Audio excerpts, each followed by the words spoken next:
Hello my rock stars, welcome to my channel unique concept idea. बच्चों, आज के इस वीडियो में हम how I taught my grandmother to read chapter का फर्स्ट पार्ट कवर करेंगे। इसके पहले इसका जो प्रीवियस वीडियो है उसमें हमने मिसलेनियस क्वेश्चंस कवर किए हैं। तो चलिए स्टार्ट करते हैं। Reading for meaning first part हमारा। When I was a girl of about 12, जब मैं लगभग 12 साल की थी, I used to stay in a village in North Karnataka with my grandparents. तो मैं नॉर्थ कर्नाटका के एक गांव में अपने ग्रैंड पेरेंट्स के साथ रहती थी। Those days, उन दिनों, the transport system was not good. जो ट्रांसपोर्ट सिस्टम है, मतलब आने जाने का जो तरीका था हमारा, जो हम ट्रांसपोर्ट यूज़ करते थे, वो बहुत अच्छा नहीं था। So we used to get the morning paper only in the afternoon. तो सुबह मॉर्निंग में जो न्यूज़पेपर आता था वो हमारे पास तक आफ्टरनून में आता था, हमारे यहाँ आफ्टरनून में आता था वो। The weekly magazine used to come one day, और जो वीकली मैगजीन हुआ करती थी वो एक दिन बाद में आती थी। All of us would wait eagerly for the bus, और हम सभी लोग, ईगरली मीन्स एक्साइटेड होकर, हम सभी लोग उस बस का एक्साइटेड होकर ईगरली हम वेट करते थे। Which used to come with the papers, weekly magazines and the post. और ये जो बस है इसमें न्यूज़पेपर्स आते थे, वीकली मैगजीन्स आती थी और पोस्ट आती थी। एट दैट टाइम, उस समय, Triveni was a very popular writer in the Kannada language. और उस समय की अगर हम बात करें तो जो कन्नडा लैंग्वेज में जो त्रिवेणी थी वो बहुत ही पॉपुलर राइटर थी उस समय की। She was a wonderful writer, वो एक अद्भुत राइटर थी, बहुत ही अच्छा लिखती थी वो। Her style was easy to read, उनकी जो लिखने का स्टाइल था वो बहुत आसान था पढ़ने में। एंड वेरी कन्विंसिंग, और बहुत कन्विंसिंग था, मतलब लोग उनके ऊपर विश्वास कर लेते थे वो जो कुछ भी लिखती थी। Her stories usually deal with complex psychological problems. तो उनकी जो स्टोरीज होती थी वो कॉम्प्लेक्स साइकोलॉजिकल प्रॉब्लम से रिलेटेड होती थी, उस पर वो डील करती थी। In the lives of ordinary people and were always very interesting. जो ऑर्डिनरी पीपल हैं, जो आम लोग हैं, उनकी जो कॉम्प्लेक्स साइकोलॉजिकल प्रॉब्लम्स होती हैं, इस साइकोलॉजिकल प्रॉब्लम्स मतलब जो इमोशनल या मेंटल, लोगों के सोचने का, महसूस करने का, व्यवहार करने का, और रोज़मर्रा की जो प्रॉब्लम्स होती हैं, दैट इज साइकोलॉजिकल प्रॉब्लम्स। तो ये जो प्रॉब्लम्स हैं इस पे वो स्टोरीज बनाती थी। And were always very interesting, और ये बहुत इंटरेस्टिंग हुआ करती थी। अनफॉर्चुनेटली फॉर कन्नड़ा लिटरेचर, बहुत दुखद है ये, बहुत दुख की बात है कन्नड़ा लिटरेचर के लिए। लिटरेचर मीन्स ये जो साहित्य है, बहुत ही दुख की बात है कन्नड़ा लिटरेचर के लिए। शी डाइड वेरी यंग, वो बहुत ही कम उम्र में उनकी डेथ हो गई थी। इवन नाउ, लेकिन आज भी, आफ्टर 40 ईयर्स, 40 साल के बाद भी, people continue to appreciate her novels, और आज भी लोग उनके नॉवेल्स की सराहना करते हैं, अप्रिशिएट करते हैं। वन ऑफ हर नॉवेल्स, और उनके बाकी नॉवेल्स में से एक थी कॉल्ड काशी यात्रे। काशी यात्रे उनका एक नॉवल था, बाकी नॉवेल्स भी उनके बहुत सारे नॉवेल्स में से एक काशी यात्रे था। Was appearing as a serial in the Kannada weekly Karmaveer then. Kannada weekly Karmaveer, ये जो मैगजीन थी, इसमें काशी यात्रे का एक एक एपिसोड वीकली मैगजीन में पब्लिश होता था। It is the story of an old lady, और ये जो नॉवल था ये एक ओल्ड लेडी के ऊपर बेस्ड था। And her ardent desire to go to Kashi और वाराणसी। ardent मीन्स कीन, कीन मीन्स स्ट्रॉन्ग। तो एक स्ट्रॉन्ग डिजायर थी उनको काशी जाने की और वाराणसी जाने की। Most Hindu believe that going to Kashi and worshipping lord Vishweshwar is the ultimate punya. बहुत से हिंदुओं का ऐसा मानना है, वो ऐसा विश्वास करते हैं कि काशी जाकर भगवान विश्वेश्वर की यदि पूजा की जाए तो सबसे बड़ा पुण्य प्राप्त होता है। This old lady also believed in this, और ये जो ओल्ड लेडी थी इस बात पर वो भी विश्वास करती थी। And her struggle to go there was described in that novel, और उनका ये काशी जाने के लिए जो स्ट्रगल था, वो मनी कलेक्शन के लिए हो या जो भी वो कर रही थी, तो जो पूरा स्ट्रगल है वो इस नॉवल में उन्होंने डिस्क्राइब किया है। In the story there was also a young orphan girl. अब ये जो स्टोरी है इसमें एक ऑर्फन मीन्स अनाथ, अनाथ बच्ची की भी, एक ऑर्फन गर्ल की भी स्टोरी है इसमें। हु फॉल्स इन लव, जिसको लव हो जाता है, जिसको प्यार हो जाता है। But there was no money for the wedding, लेकिन उसके पास पैसे नहीं होते हैं शादी करने के लिए। इन द एंड, लास्ट में, the old lady gives away all her savings without going to Kashi. और आखिरी में ये जो ओल्ड लेडी हैं ये अपनी पूरी सेविंग्स, जो भी उन्होंने काशी जाने के लिए सेविंग्स की होती है, ये पूरा पैसा वो उस ऑर्फन गर्ल को दे देती हैं। शी सेज, और वो कहती हैं, the happiness of this orphan girl is more important. ये जो अनाथ बच्ची है इसकी खुशियां ज्यादा इंपॉर्टेंट हैं then worshipping lord Vishweshwar at Kashi, कि मैं काशी जाकर भगवान विश्वेश्वर की पूजा करूं, इससे कहीं ज्यादा इंपॉर्टेंट इस अनाथ बच्ची की खुशियां हैं। माई ग्रैंड मदर, मेरी जो दादी हैं, पृष्टक्का, मेरी दादी का नाम पृष्टक्का है। नेवर वेंट टू स्कूल, वो कभी भी स्कूल नहीं गई, so she could not read, इसलिए वो कभी भी पढ़ नहीं पाती हैं, इसलिए वो रीड नहीं कर पाती हैं। एवरी वेडनेसडे, हर बुधवार को, the magazine would come, magazine आती थी, and I would read the next episode of this story to her, और इसका जो इस नॉवल का जो नेक्स्ट एपिसोड होता था, वो मैं मेरी ग्रैंडमदर को रीड करके सुनाती थी। ड्यूरिंग दैट टाइम, और उस समय पर, she would forget all her work, वो अपना सारा काम भूल जाती थी, and listen with the greatest concentration, और बहुत कंसंट्रेशन के साथ वो सुनती रहती थी। अब यहाँ पर पिक्चर देखते हैं, जो पिक्चर दी हुई है। तो बच्चों, आप इस पिक्चर में देख सकते हैं कि ये जो लड़की है, इसके हाथ में नॉवल है, और ये अपनी दादी को उस नॉवल का जो सीरियल पब्लिश होता है, वो अपनी दादी को सुना रही हैं, और दादी कितने ध्यान से, कितना मगन होकर उस सीरियल को इंटरेस्ट से सुन रही हैं। Later she could repeat the entire text by heart, और वो इतने ध्यान से सुनती थी कि उस पूरे टेक्स्ट को वो बाय हार्ट दोबारा रिपीट कर पाती थी, इतने ध्यान से वो सुनती थी इसको। My grandmother too never went to Kashi, जो मेरी ग्रैंड मदर हैं, वो भी कभी काशी नहीं गई हैं, कभी काशी नहीं गई थी। मेरी जो ग्रैंड मदर हैं, वो भी कभी काशी नहीं गई थी। And she identify her self with the novels protagonist, protagonist means जो मेन कैरेक्टर है। तो इस नॉवल का जो मेन कैरेक्टर है, वो जो ओल्ड लेडी है, मेरी दादी अपने आप को उनसे जोड़ती थी, उनसे आइडेंटिफाई करती थी। तो कहीं ना कहीं उनको ऐसा लगता था कि वो ओल्ड लेडी भी काशी नहीं गई है, मैं भी काशी नहीं गई हूँ, तो ऐसे करके वो अपने आप को आइडेंटिफाई करती थी। सो मोर देन एनीबडी एल्स, बाकी लोगों से कहीं ज्यादा, she was the one most interested in knowing what happened next in the story. वो बहुत ज्यादा जानना चाहती थी कि स्टोरी में अब नेक्स्ट और क्या हुआ है। And used to insist that, और वो मुझे इंसिस्ट करती थी, वो मुझे बार बार इंसिस्ट करती थी इस चीज के लिए, I read the serial out to her, मैं उनको ये जो सीरियल है पढ़कर सुनाऊं। जब भी मैगजीन आती थी, तो वो बहुत वापस इंटरेस्टेड होती थी, सारा काम छोड़कर भूल कर नॉवल सुनने बैठ जाती थी, और इतने ध्यान से सुनती थी वो, और मुझे इंसिस्ट करती थी कि मैं इस सीरियल को उनको पढ़कर सुनाऊं ना।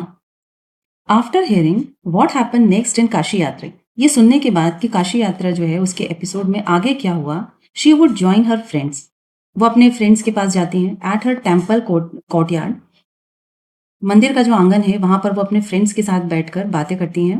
We children would also gather to play hide and seek, और हम जो बच्चे हैं, हम भी वहां पर मंदिर के जो आंगन है, वहां पर हम हाइड एंड सीक खेलते हैं। ये आप देख सकते हैं इस पिक्चर में, यहाँ नीचे मंदिर के पास, ये जो मंदिर का आंगन है, यहाँ पर जो ग्रैंड मदर है, वो अपनी फ्रेंड्स के साथ बैठकर कुछ डिस्कशन कर रही हैं। She would discuss the latest episode with her friends, अब वो वहां पर अपना जो लेटेस्ट एपिसोड जो वो सुनती हैं, वो अपनी फ्रेंड्स के साथ डिस्कस करती हैं। एट दैट टाइम, उस समय, I never understood why there was so much of debate about the story, उस समय मुझे नहीं समझ में आता था कि मेरी दादी अपनी फ्रेंड्स के साथ बैठकर इतना डिस्कशन क्यों करती हैं उस स्टोरी के बारे में। डिबेट मीन्स डिस्कशन, इतनी बहस क्यों करते रही हैं, इतना डिस्कशन क्यों कर रही हैं उस स्टोरी के बारे में। Once I went for a wedding with my cousin to the neighbouring village, एक बार मैं अपने कजन के साथ पास के गांव में शादी में गई। इन दोज डेज, उन दिनों, a wedding was a great event, शादी एक बहुत बड़ा इवेंट माना जाता था।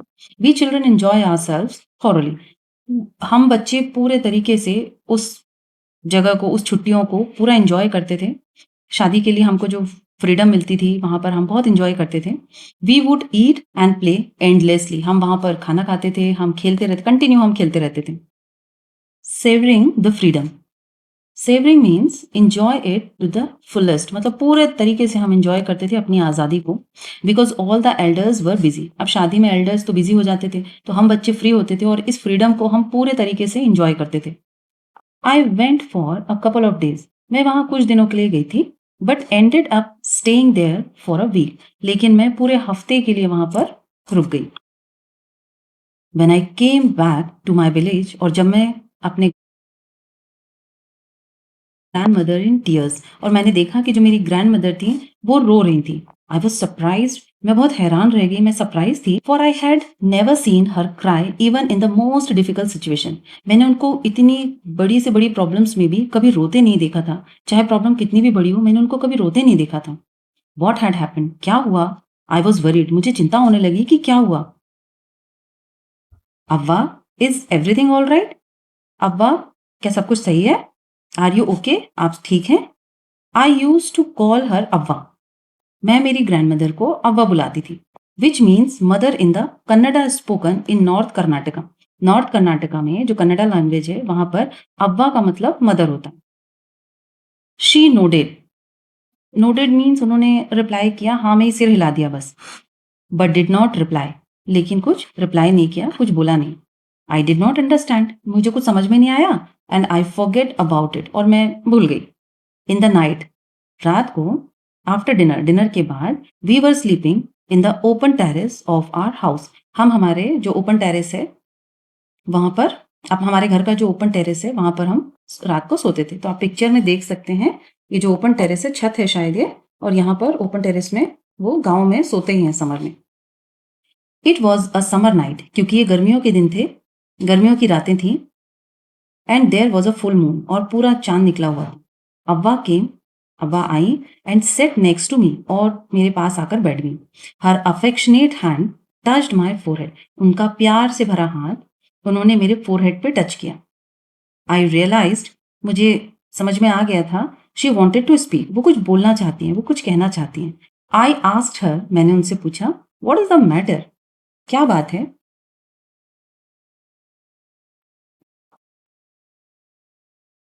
When I was a young girl, जब मैं छोटी थी, आई लॉस्ट माई मदर, मैंने अपनी माँ को खो दिया। There was nobody to look after, कोई भी मेरा ध्यान रखने के लिए नहीं था। एंड गाइड मी, और कोई भी मुझे गाइड करने वाला नहीं था। My father was a busy man, मेरे फादर बहुत बिजी थे। एंड गॉट मैरिड अगेन, और उन्होंने दूसरी शादी कर ली।